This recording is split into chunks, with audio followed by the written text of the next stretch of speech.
lovers of self, lovers of money, boastful, proud, abusive, disobedient to your parents, ungrateful, unholy, unforgiving, ...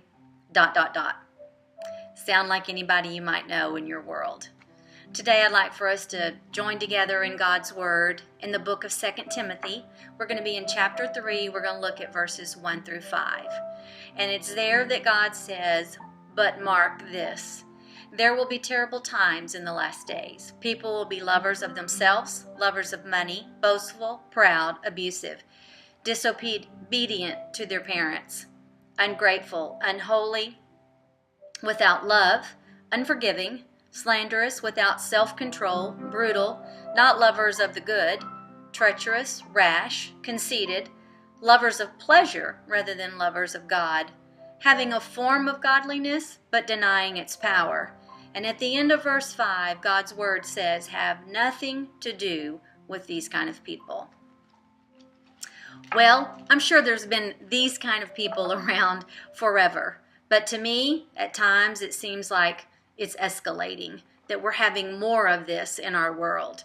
I see a lot of people that aren't very loving. They really love and dote on and stroke their dog in their world, but the person that's standing in the same room with them, they treat awful. And they have horrible words that are not loving, not kind. They're unforgiving. They want to hold on to a grudge forever. They're boastful, they're proud, it's all about them. They're disobedient to their parents. Maybe there's good parents out there that have put in a lot of good work, given up and sacrificed for themselves. And do we see a generation of those that are honoring and being grateful for all that has been done for them? So what I'd like for us to look at is, we are to love. We are called to love. We are to extend grace. But God is telling us to be aware of the end times. What is it going to be like, and how do we need to be? It seems like, to me, that there's a lot of people with a lot of agendas, and they all seem to have the right to voice their opinion.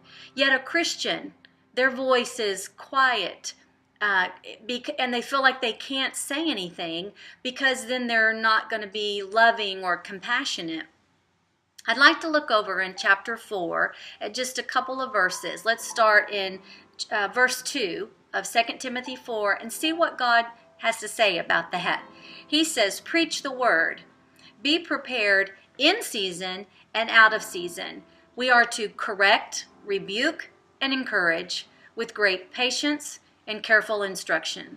We are called to have a voice. God's word tells us to preach, to proclaim, to witness, to verify, to speak our words, speak God's word, not your opinion, because if you're a Christian, your opinion, it went out the window when you became a Christian. Now you stand on God's word. And all Satan wants to do is to tell you to sit down and shut up. But in the end times, God is calling us to be a warrior, not a doormat. Know God's word in season and out, and stand firm and be ready. Thanks for joining me, and have a blessed day.